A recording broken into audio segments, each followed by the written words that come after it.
What does tropical luxury look like? We'll show you the view from one particular harbor and you get to be the judge. Morning Mix and Mingle is back. Our correspondent Danielle Miller has got you covered. We'll update you on the latest events in the Independence calendar.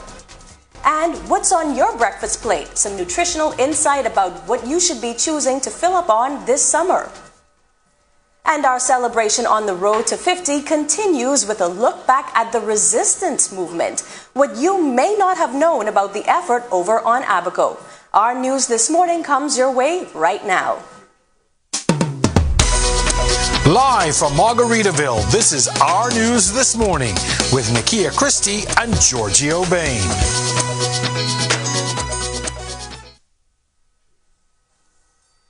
This is Our News This Morning with Nakia and Giorgio. Welcome. Good morning, everyone. This is Our News on Tuesday. I'm your host, Nakia Christie, and I'm joined this morning by my co-anchor, Giorgio Bain. I had to introduce us so many times because you're probably not used to seeing us here this morning. Good morning, Giorgio. Good morning, Nakia. It's good to see you, and we're so happy that many of you at home have chosen to woke up with us today as we continue this countdown to the country's 50th independence. It's great to see you too, Giorgio, and you're looking lovely in your Bahama handprints. I love it. I love it. Well, isn't this an exciting time for us? It certainly is for so many of us. And what are you looking forward to most this independence? I am looking forward to the tattoo. I want to see the fireworks and take my son to see it. What are you looking forward to? Junkanoo. That's my answer for everything. What's your favorite thing to be Bahamian? Junkanoo. What are you looking forward to? Junkanoo. I am looking forward to the rush out.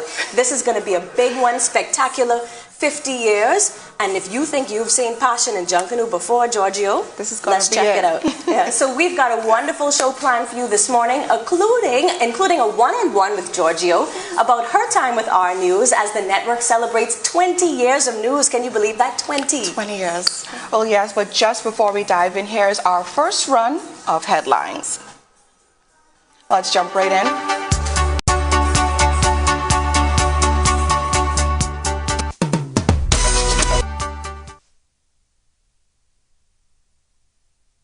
The Cavalier Medical Center in 8 Mile Rock was opened 1 year ago.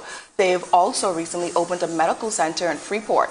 Assistant Vice President of Doctors Hospital to Northern Bahamas, Kendra Stirrup, says construction is well underway at the former First Commercial Center in Freeport. Which will be our hospital from emergency room level all the way up to ICU level. That project is going very well. We have had all of our builders work started, in particular our new buildings for our CSSD, which is our Central Sterilization Department, as well as our laundry services. Those outside supporting services, we've been able to put our new structures up all the way up to its roofing, and we are in the process now of onboarding our MEP subcontractor. Opportunities? As we bring in other associates to join our team, we will see probably up to 80-90 persons once the hospital is employed. But for the time being now, we are ensuring that we are providing the necessary skill set so that the service that you receive at any doctor's hospital location is the same service through and through. We want to ensure that once you do walk into a doctor's hospital facility, you're left with that wow impression, and that a customer service and patient service is consistent throughout the Commonwealth of the Bahamas. The Gombe Summer Festival is back in Grand Bahama every Thursday for the month of July, starting at 6 p.m. The festival will be held in Grand Bahama on Taino Beach, according to tourism officials. Minister for Grand Bahama Ginger Moxie thanking the tourism team for their commitment to promoting Bahamian culture, while General Manager of the Ministry of Tourism in Grand Bahama, Nuvalari Katasing, says the event is a signature event for tourism. Gombe Summer Festival is significant to Bahamian history because the festival was launched 1 year after independence, providing a platform for Bahamian heritage and culture enjoyed by residents and visitors to our shores for decades. It's really important for us to remember that these festivals mean so much for the various communities on the island, very much an economic impact And also from the tourism side, it means a lot for our visitors to be able to come to the Grand Bahama Island and be able to partake in these various cultural festivals. It represents an experience for them, especially when they are able to participate in many of the various activities that happen at these festivals. There will be a number of vendors selling Bahamian dishes and Bahamian artists scheduled to perform. Several corporate companies are also on board. We are proud sponsors as we know the importance of this event to the community, to boosting the culture and also the circular economy. We remain committed to powering all of the summer events and supporting these events as they work to revitalize the community and the island of Grand Bahama. Last year, Gombe Summer Festival, we had our entry into Grand Bahama with the Kavala Medical Center in 8 Mile Rock. This year, we did not want to miss out as we are entering into the Freeport community at our Freeport Medical Center that just opened this past Friday. We are elated at Doctors Hospital to be a community leader, to be a part of all of the festivities, to be a part of our health and wellness as we celebrate 50 years in the Bahamas. Lots going on this Independence Week across the Bahamas. So far, we've had 2 beautiful mornings. Isn't this a beautiful view, Gio? It certainly is breathtaking, and I'm hoping it stays this way. Yes, let's hope for this great weather to continue, but we'll head over to meteorologist Greg Thompson, who is keeping an eye on conditions for us this week, so he'll let us know what we can expect. Good morning, Greg. Morning, Greg. Well, of course, it is a beautiful morning, and we are expecting some beautiful days. Hot, but beautiful days. Right now, outside our studios, though, it's pretty warm, humid, 80 degrees. Your winds are out of the east-southeast at 4 knots, and relative humidity is at 72%. That's making it feel a little sticky out there. And, of course, your sunrise was at 6:24 this morning. Your sunset time will be at 8:03 this evening. Taking a look at our satellite picture, we have just some patchy clouds across the northwest Bahamas, a couple isolated showers popping up near Grand Bahama.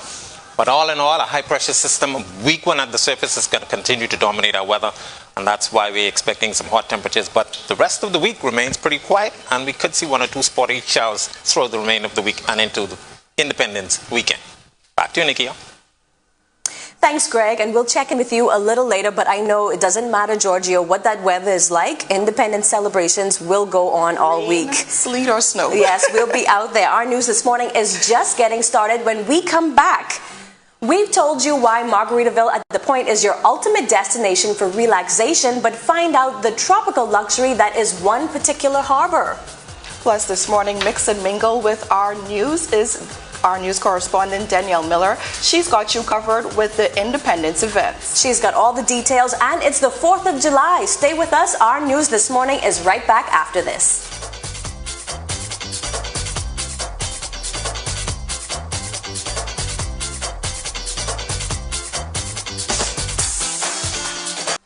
You're looking at live pictures outside the Margaritaville Resort in the historic downtown Nassau, and Bahamians and residents are on the go.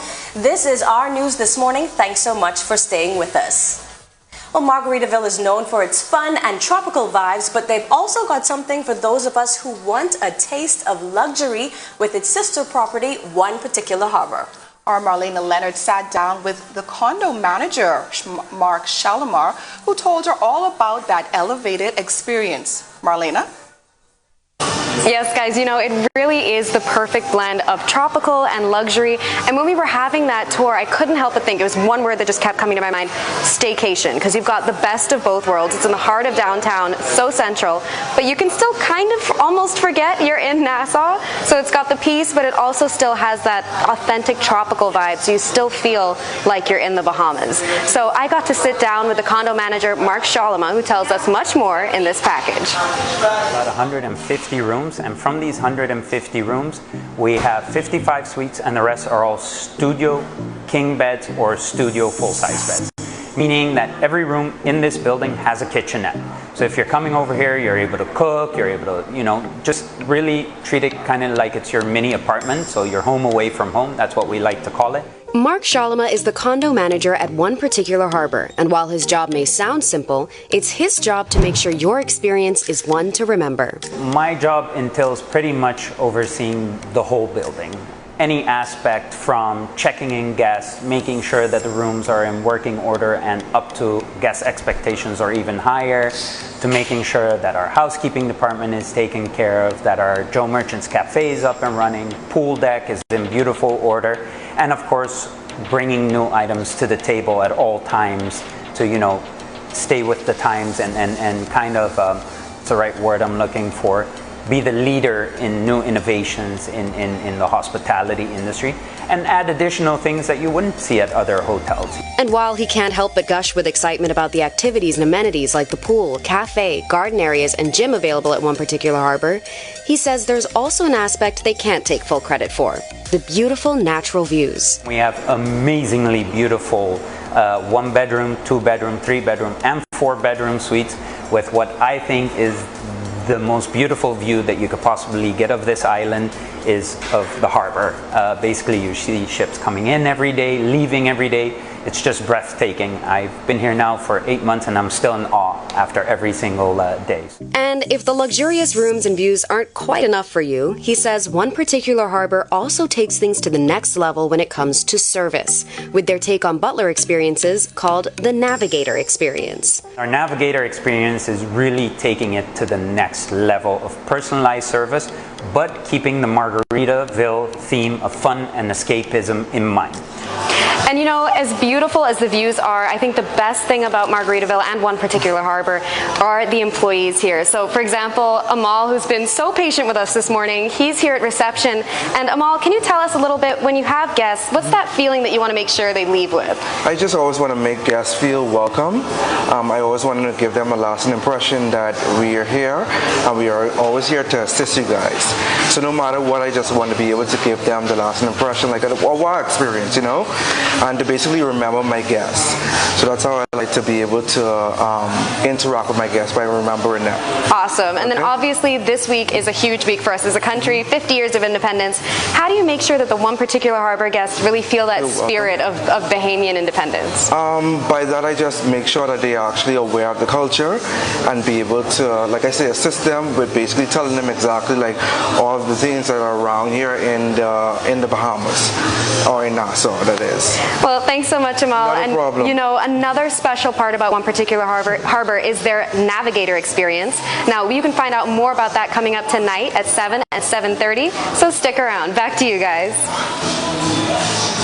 Tropical luxury. Now, I don't know about you, but this is definitely tropical luxury. These are the gardens right behind us from one particular harbor, and this is the closest I've gotten to experiencing their tropical luxury. So I'm going to talk with the team after this, Giorgio, to see if they could get us hooked up with, what does tropical luxury mean to you? I think it's everything we just saw in that report, but everything in the Bahamas just sums it up. Just being able to experience our sunshine and see our people, that's luxury on its own, if you ask me. Oh, and you know what? We're looking pretty tropically luxurious in our Bahama handprints. So. You know, that's what they're trying to achieve with their brand, Tropical Luxury. So, you know, the theme for that was tropical luxury. Thanks for that so much. So, you know, we'll be bringing you more from around the resort, places to eat, to hang out, things to do. Margaritaville is a really exciting place to be right now, especially this week for Independence. You don't want to miss it, but we'll also be bringing you an Independence event guide. Well, in this segment, where we call our Mix and Mingle, our News This Morning correspondent Danielle Miller joins us now. Danielle, we understand that you were at the launch of the downtown night market, and I've heard it was quite an event. It was. Now tell me, how does it? A great time. I mean, from you got to the venue, you heard the music by Ira Store and the Spank Band. You saw the LED lights. And then the vendors. There were food, of course, the traditional conch fritters. And the great thing about the night market is, from what I understand, they're rotating vendors throughout the week. But don't take my word for it. I got a chance to chop it up with the host, DJ Rev, and an attendee. Event of this magnitude. Listen to me, it feels really good to host an event of this magnitude because the people are here and they are loving what's going on. They're loving the atmosphere. The vendors are here selling the food, the drinks. I mean, even the tourists are participating. Everybody's coming down here to Pompey Square to get their t-shirts, their free t-shirts and their free bags, and they're just amazed, man. Oh man, it's really good. What makes Jubilee in Pompey Square so special? Because if you look at, there's a lot of history in Pompey Square. So when folks are coming here to Pompey Square, for Jubilee in Pompey Square, they are remembering all of the history related to Pompey Square. So they are here, they are happy. Folks were here from early, from after 3 o'clock, folks were here. So I am here with Selena. Hi. Selena, now I know her. And I feel like wherever there's a live band, yes, I will find you. Of course. Like it's a bad signal. I was just going to say, that's my bad signal. Every time you hear that drum let go, I'm right there. Right in the midst of it. So I know you've been to quite a few events thus far. Yeah. For the 50th Independence. Yeah. And being, because you know we're young Bahamians. Yeah. How do you feel being in the midst of all of this for the 50 years with all the events going on? I feel as though it's a story being told with each event. Seeing as though the theme is One Nation, Our Legacy, Our Future. Yes. And with all of the live bands and the artisans and the food vendors, we're telling our nation's story throughout all of these events. So what story do you think the organizers were attempting to tell tonight? I feel like the story of just letting loose. After a full day's work, that's the story being told here, because you know, us Bahamians, we like party. Yeah. So, yeah. Come party. We did let loose last night. Ending the night with songs of Gino D. And I almost moved left and right, but I had to remember I was to work. The night market continues until July 6th. Also, tomorrow is National Wellness Day. Join us on Goodman's Bay at 5:30 to have your free Junkanoo workout. But of course, don't forget to join us every morning this week for your morning fix of the mix. Thanks for that, Danielle. That sounds like a lot of fun. And don't worry about working, girl. Get out there. It's Independence. Go and dance. And you think if I go out there and party, I'll make it out for the following morning? I don't think so. With that early 4 o'clock call time, I don't think you make it out. But I'm a little bit jealous of her, though, because that looks like a really fun event to cover. A great event, right? And so I have 2 boys. You have a son. That looks like a great event to take them down to enjoy all things Bahamian. Yes, I mean, you could take mine and I could stay home and relax. No, I was thinking I would drop the 2 by you and y'all go, because remember, I have to get up in the morning. All right, guys, and now for your morning scroll. Barbados will soon have a new airline service to connect with the USA and the Northern Caribbean. Starting as a charter service from July 18th through August 16th, Bahamas Air will commence flights from Nassau, the Bahamas, to Barbados via Fort Lauderdale. Okay, well, the real DJ Ignite tweeting about an unreal night as Chance the Rapper pulled up and performed during one of his sets at Bahamas. Well, that was quite fun to see. And you know, I saw that, Gio. I saw that on Instagram and I was like, why didn't I know about that? Not that I would have been able to make it out because, again, I had to be there this morning. And one of my favorites, the singing Bishop, has done it again. His performance at the Beat Retreat all over Twitter. Now, I must say I'm a fan. Anybody knows me knows that I'm a fan of the singing Bishop. Fan, old time. Ultimate Look performer. at those moves, and you know he is officially in that uniform, right? That's not a performance costume for him. But doesn't he make it look good? He makes it look good. I think he adds a little bit of spice to it. Yes. Well, anyway, guys, while we get ready to celebrate our 50th independence anniversary, our neighbors are celebrating. July, and across the U.S., Americans are observing their independence like only they can. Americans here in the Bahamas will no doubt also be celebrating. So if you see some fireworks later tonight, take a moment to enjoy them. I know we will. I'm definitely taking my little boy outside to see it. Yeah. So we're talking about independence, but not all Bahamians marched in unity toward independence. Abaco, settled by British loyalists and enslaved Africans following the American War of Independence, produced several groups opposed to the independence. Well, and they went all the way to London and tried to convince the British to allow them to remain under their rule. Our Jerome Sawyer has a look in our moments.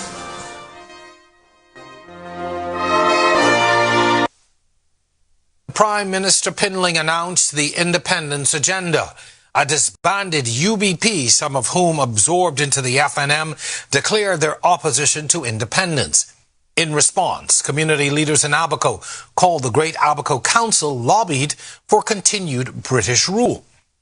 That same month, they submitted a petition to the Queen asking for Abaco to remain under the Crown. It claimed signatories of 2/3 of Abaco voters. That was about 2,300 in a population of 6,500, wanting Abaco to be self-contained, self-supporting, and a base for Her Majesty's Armed Forces. Prime Minister Pinling responded saying, "The rest of us who have been taking things for granted now realize the unity of the Bahamas could be threatened." The Tribune's publisher, Sir Etienne de Puch, in an editorial said, "The majority of the voters polled in the 72 election in Abaco were opposed to independence." He said, "These people want to remain under the Union Jack." A year later, in the September 72 election, Pinling made the vote a referendum on independence. The people spoke clearly. The PLP won 60% of the vote, 28 seats versus 9 by the FNM. The government in Nassau viewed the Greater Abaco Council as a fringe group of white minority troublemakers. Determined to be heard, the group sent representatives to London for their own conference as independence talks were taking place between the Bahamian and British officials. They were said to have received a rude and cold reception from the Minister of State for Colonies. He reportedly told them Britain did not want to fragment the Bahamas and feared that if they gave Abaco the right to remain British, similar requests would come from other islands. The Abaconians returned defeated and disappointed. The Greater Abaco Council died at the end of 1972, but their push lived on a little longer. Within 3 months of independence, Prime Minister Pinling warned at a PLP convention that Abaco's continuing separatist tendencies carried serious implications for the Bahamas. A political party called the Abaco Independence Movement was formed in August of 1973. An FBI memo of June 1974 entitled "Sensitive Intelligence Sources and Methods Involved" shows evidence of the Bureau's investigations of a group called Friends of Abaco and the Abaco Independence Movement. The PLP's 1977 election victory took 30 of the 38 seats, including North Abaco. This was the final blow. The momentum was lost, and the movement eventually died. Oh, interesting story there. Your mid-morning run is next with a check on headlines. Plus, our reflections, fond memories of independence as told by the living legend herself, Dame Marguerite. And we have a special guest on our couch this morning when Our News This Morning continues.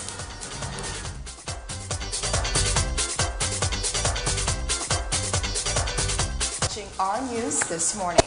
And we are going for your mid-morning run for headlines.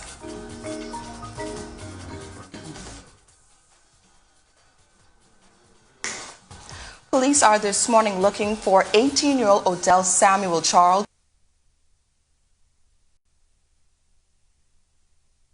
Road. They say he is of dark brown complexion, stands between 5'4" and 5'5" inches tall, and is of slim build. If you have any information on his whereabouts, you are asked to contact police at 911 or the nearest police station. And a double shooting on Cruden Street in Pinewood Gardens is also under investigation this morning. Police haven't released much details as yet, but we know the victims are conscious. Well, the Caribbean Bottling Company's 50th Independence campaign includes flamingos, cowbells, and accordions. The company, which has been in the Bahamas for over 80 years, is once again using its products to creatively express Bahamian pride and highlight culture for the country's Golden Jubilee. Marketing Director Jonathan Thornberry says that the project came as a result of the partnership with the Independence Secretariat. Several pop-up events. Lives is in the community is something that Thornberry says is very important. The annual face-off between the police and Defense Force bands did not disappoint as hundreds of Bahamians braved the elements to witness the recent special 50th anniversary beat and retreat in Rawson Square. Chairperson of the National Independence Secretariat, Leslie Miller Bryce, says that she was pleased with the day's turnout. She had a front row seat to independence, standing by her young husband as he took the reins of power, first in the majority rule and then an independent Bahamas. Our Jerome Sawyer shares some of the reflections of Dame Marguerite Pinling, wife of our first Prime Minister, the late Sir Lyndon Pinling.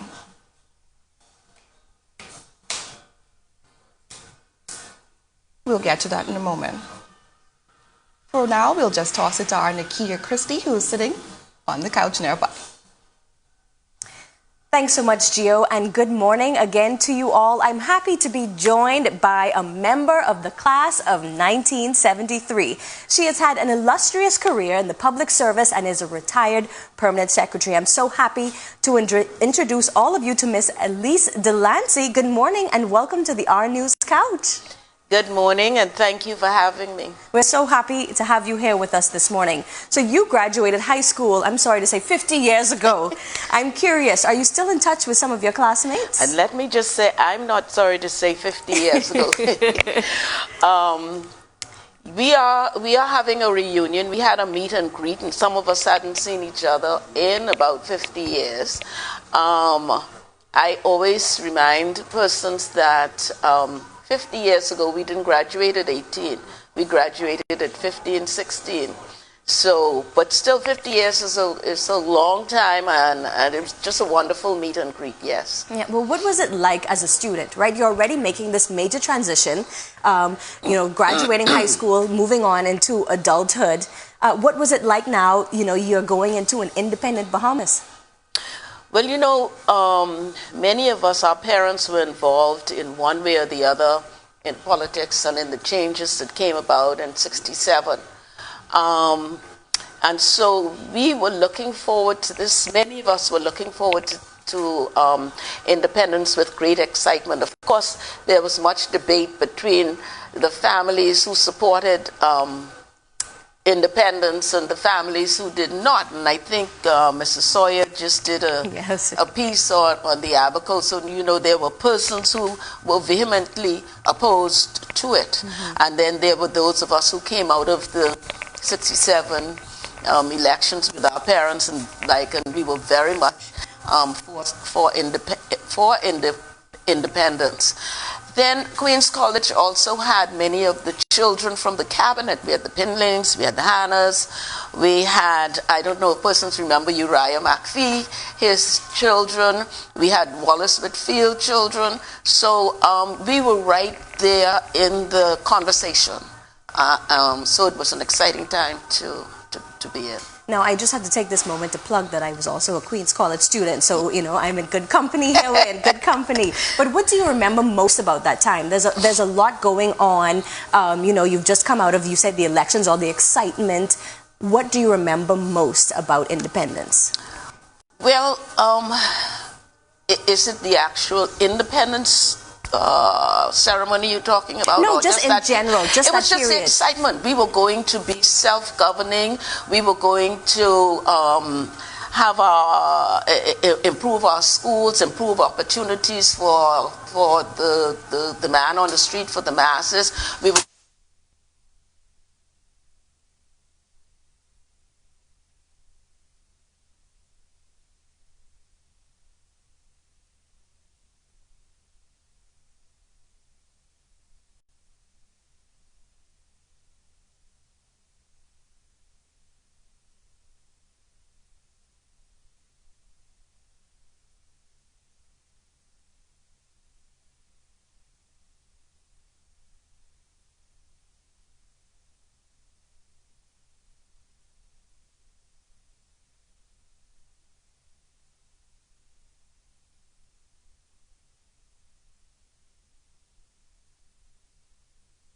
could be whatever we wanted to be. Yeah, and you're also in a unique position, being, in the government, in the public service for so long. How have you seen the country change over the last 50 years? I spent my first 20 years in education, so I rose to principal there. And the changes there, you could see we went from parents being very, very engaged to sometimes they weren't. You had to pull them in and make them become more engaged, which was different from the earlier times. And in the public service itself, again, there were opportunities, greater opportunities for persons like me and other persons to move up in the public service through the ranks and through any of the ministries, whether it was the Ministry of Health, the Ministry of Education, the Ministry of Foreign Affairs. Their opportunities were created for persons to be able to move into the positions that were opening there. So that was a change too. They look like us. I don't want to be offensive, but more and more persons in the public service look like me. Right. And so you would say you've seen a lot of growth over I've seen a lot of growth. I've seen a lot of persons, of course, wanted to come into the public service. And I have to put in a plug for the public service. People talk about it, but there are many, many, many. In fact, most of the persons in the public service are dedicated to serving the public. And so I've seen that. As a woman leader, who were some of the women that inspired you over these past 50 years? Well, I would have to start with my mother, because she was before 67, she was one woman. She was a prolific writer to the newspaper, criticizing the Board of Education. Then she had a one-woman picket line. So that was the first thing. And then there was Dame Ivy, who also inspired I think many young ladies to be able to move along. Ruby Ann Darling, who I knew as a child, she was also another person, because she stood up, spoke out, moved on, and moved things. So that would be another person who would have inspired me. And then there were persons, and I'm calling persons who people may not know, like Jane Adderley, who was simply a person who would she would decide that she wanted to do a particular thing, and she would get out there and get it done. And that's the kind of thing I think young women want to see. Persons who say, listen, this needs to be done.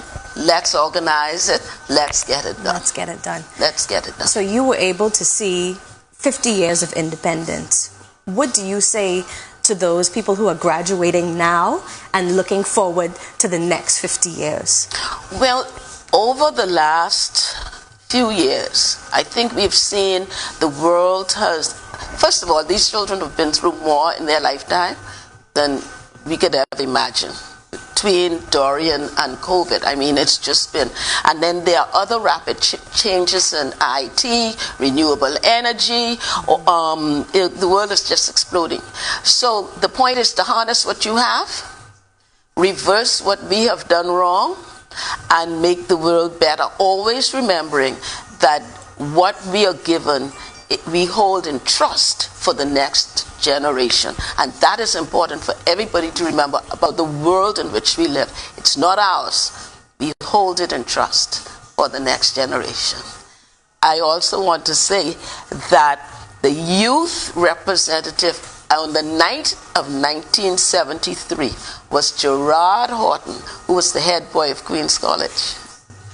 So we're very, very proud of Gerard. That's wonderful. And, I'm so pleased to be sitting here with you this morning. I really enjoyed our conversation. You make me proud to be a Bahamian. You make me proud to be a Bahamian woman. And you make me proud to be a Queen's College comment. So it was a pleasure. Thank you so much for coming on with us this morning. And we wish you all the best. I look forward to seeing what you will do in the next 50 years and the 50 after that, right? We could think about that. But don't go anywhere just yet. We have weather coming up with Greg Thompson. And our news this morning will be right back after this. Thanks so much again. Thank you.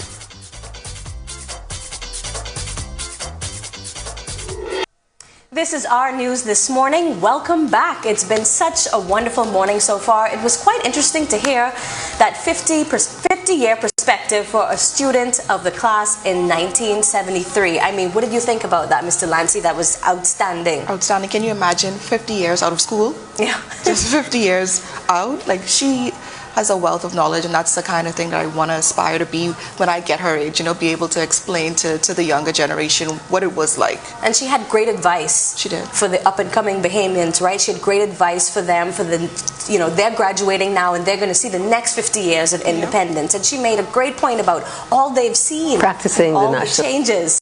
And speaking of amazing women, she had a front row to independence, standing by her young husband as he took the reins of power, first in a majority-ruled and then an independent Bahamas. Our Jerome Sawyer shares some of the reflections of Dame Marguerite Pinling, wife of our first Prime Minister, the late Sir Lyndon Pinling. At A.F. Adderley High School. That was a young Marguerite Pinling preparing for independence 50 years ago.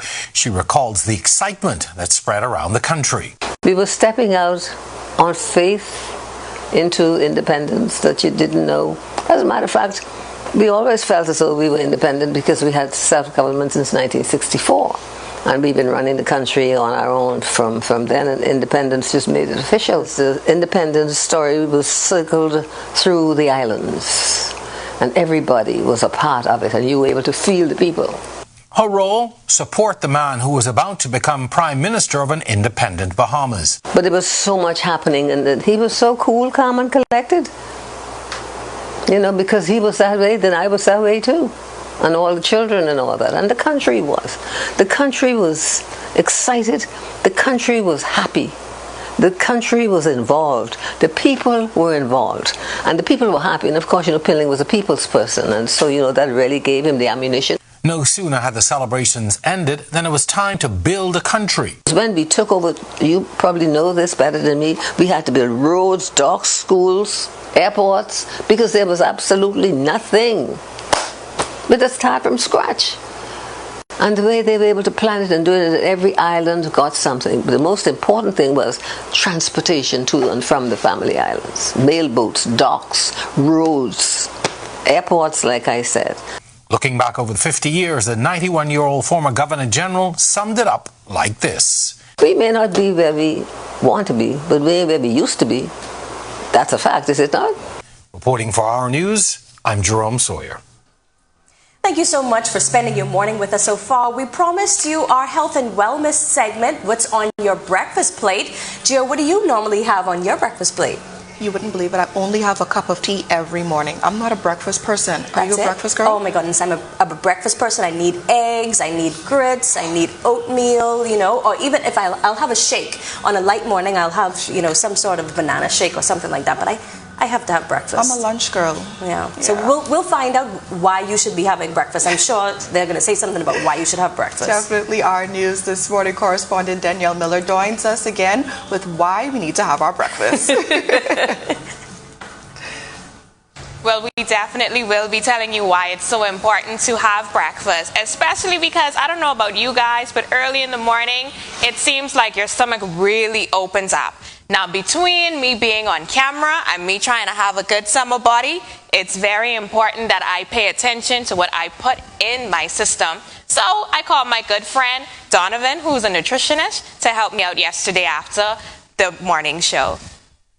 I was one of those persons that did not eat breakfast in the morning. So I would always jump over breakfast because I'm too busy, I woke up too late, or something, but I just was never a breakfast person. So now when I go in to get breakfast, I always look for, what's going to be filling for me in case I forget lunch. I know you're a nutritionist and you might come down on me for that, but in case I forget lunch. But at the same time, I'm trying to really keep my breakfast decent in terms of nourishment. So looking at this board, the first thing my eye goes to is the smoothies. They have green, strawberry, and banana. In my mind, that's, a good choice. Those are better starts, I will say. Over the croissants, over the wraps, over the other options, definitely those are best choices because at least you're getting some antioxidants into the body. The first thing you always want to do is have a healthy breakfast every day. Right. Now, for people that don't know, What is antioxidant? So antioxidants are those chemicals found in fruits and vegetables that help to support the positivity within the body, help with muscle growth, help with cognitive skills, help with clearer skin, better blood flow, you know, so making sure that the entire system, the body itself, is healthy, and it eliminates free radicals from the body, those things that try to degrade, destroy the body, that causes cancer or causes an increase in hypertension or increase in blood sugar levels. So antioxidants helps to suppress all of those negative things. Continued when we grabbed some coffee. Take a look at what else Donovan had to share with us. One thing that I'm sweet mouth bad. And in this brunch culture especially, you know, we love the pastries with a mimosa. Right. Mimosa. It's all about the celebration. Right? Yeah. Every day you find something to celebrate.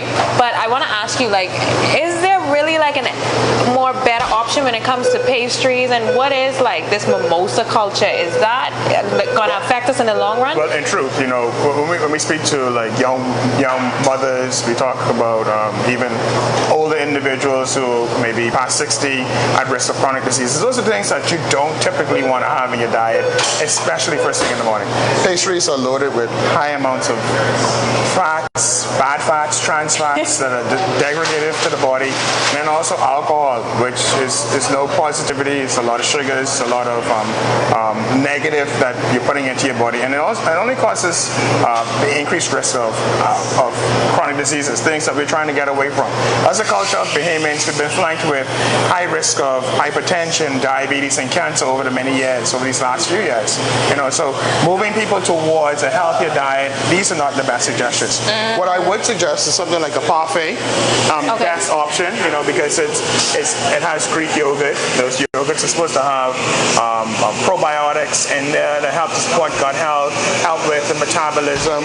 There's oats that supports high fiber intake, and then again, those fruits, those berries, which gives an enormous amount of antioxidants that we spoke about before. Now, I have to throw this in here because sometimes we're always looking for the hot option. We might not necessarily want pastries, but one thing that is not showcased in here, which I have to touch on, is, you know, the grits, the sausage. Typical Bahamian diet. Right, typical Bahamian diet. Is that well for us to eat those things every day? So I would say the sausages and grits, no, because that's high in salts, high in fats, and that's bad fats. So and an alternative to that would be a sardine and grits. But also, you'd be very mindful of how much volume of grits you should be consuming. Cup your hand. A cup hand of carbohydrates is the maximum you should be consuming in each serving. So as a female, a male, a child, any person that cups their hand based on their volume size in their hand determines how much they should consume. You know, yellow grits is the best option over white grits. Tuna, sardine, better options than sausage and corned beef. And then, of course, the best Bahamian breakfast, the boiled fish. No. Hold on. We talking about stew. Grouper. You think so? Stew grouper. I don't care if it ain't 100% healthy for you. Baby, it tastes good. Well, that was our segment of What's on Your Breakfast Plate. So, Gia, I have to ask you, are you reconsidering having breakfast this morning? He definitely lost me from, he said no mimosas. Okay? And no sausage and grits. No sausage and grits? Anyway, I could do without the pastries, but the no sausage and grits, anyway, I guess I'll cut back on that a little bit. That's a rough one. But you see, he mentioned tea. Tea was okay, but you have to have it with something. And he said no pastries. So anyway, we'll work on that. Thanks so much, Danielle. Gio, this is a perfect weather for beach out here. Now, we talked about no pastries, no sausage and grits, so maybe, you know, you think your body ready to go out there on the beach this morning? Will you be going out there to hang out and catch some of that beautiful sun this morning? Not 100% just yet. What's everybody saying? Now you've done big, you're back. I missed that part, so I'm not there just yet. But hopefully this weather continues into the rest of the week. But Greg, I'm sure you'll let us know with our extended weather forecast. I don't know about the no sausage and grits. I gotta have some sausage and grits. I am a tea person in the morning as well. I actually drink tea first thing in the morning, and I do a cup of tea last thing at night. But I gotta have some sausage and grits on my plate, and that should help us get a little bit in shape. But yeah, it is a perfect beach day. Of course, you have to keep in mind the afternoon showers and thunderstorms that's possible out there. We still have some low-level moisture, and that's going to be affecting us But at the surface across the Bahamas, which is well out there in the northeastern portion of our screen, high pressure system is dominating weather, will continue to dominate our weather for the remainder of the week. Warm temperatures, humid conditions. Make sure you take frequent breaks if you're outdoors and drink lots of liquids, especially the water. No mimosa for you guys over there, so keep that mimosa. In the tropics, though, we are quiet. We have a couple of tropical waves moving across the tropical belt. Nothing happening with those waves as they continue to track towards the west. And of course, we are now into the second month of the Atlantic hurricane season. Boating conditions, if you plan on doing that today through tomorrow, pretty nice out there. East to southeast winds 10 to 15 knots, so seas will be running 2 to 4 feet, but your winds will fall light and variable at times. High tide will be at 9:03, your low tide at 3:08 this afternoon. For the southeast Bahamas, your winds are going to be slightly stronger, so we have a caution flag for you guys down there. East to southeast winds 15 to 20 knots, seas running 4 to 6 feet over open waters. For the week and the remainder of the weekend, pretty nice, but of course, as I mentioned, very warm temperatures. They will be near the 90s, and those feels-like temperatures will be approaching the triple digits. Once again, drink lots of water and take frequent breaks. Overnight low temperatures will be rather comfortable. So enjoy the week, and of course, the weekend into our independence celebration. Back to you, Nikia. Thanks so much, Greg. And now to one of my favorite specials that we do on the morning show, our independent special called Our People. Yes, and today we profile iconic musician, the late Tony McKay. Exuma. Take a look.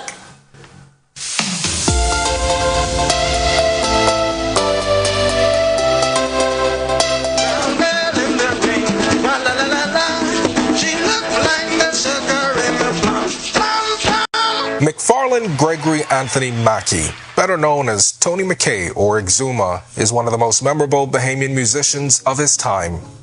He passed away on January 25th, 1997 of a heart attack at his home on Canaan Lane. His songs both inspired and taught us how to appreciate all things Bahamian, such as Fishing on the Rock, Ring Play, and our national carnival Junkanoo. Simple things that can be overlooked or forgotten.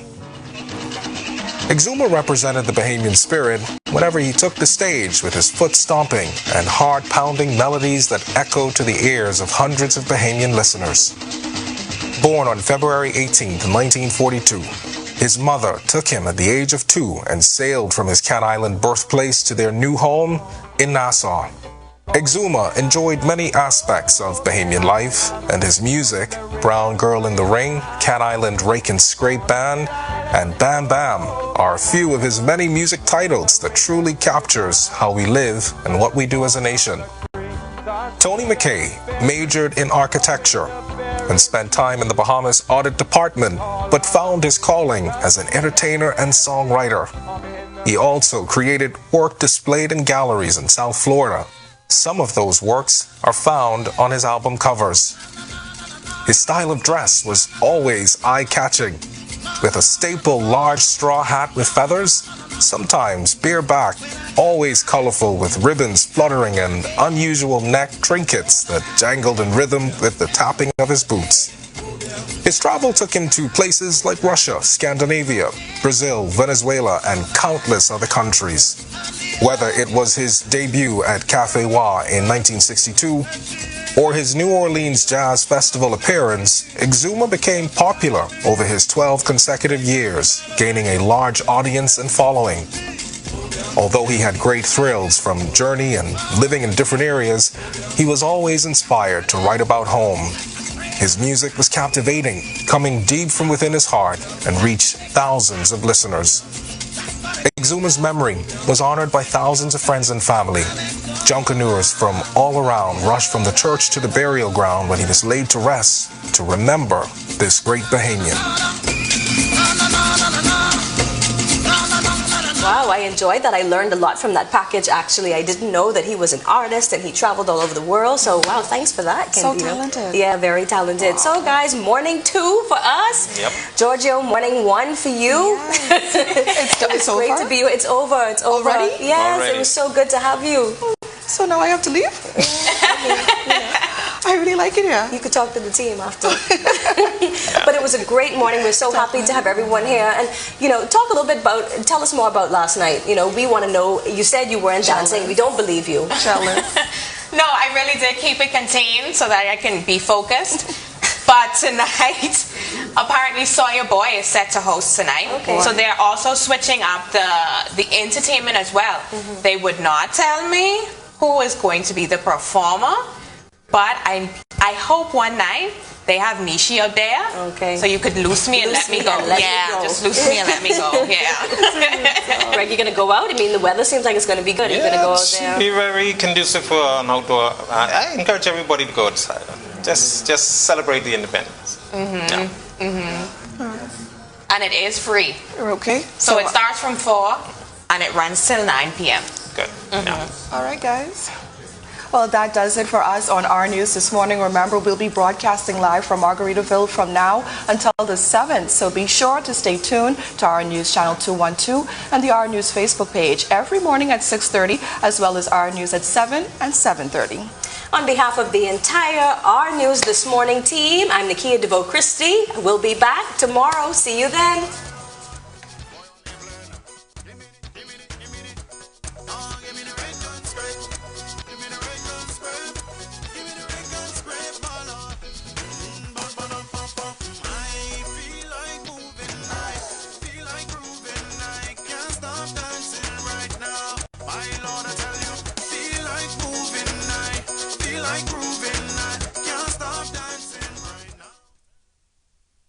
It's another day, the sun is shining.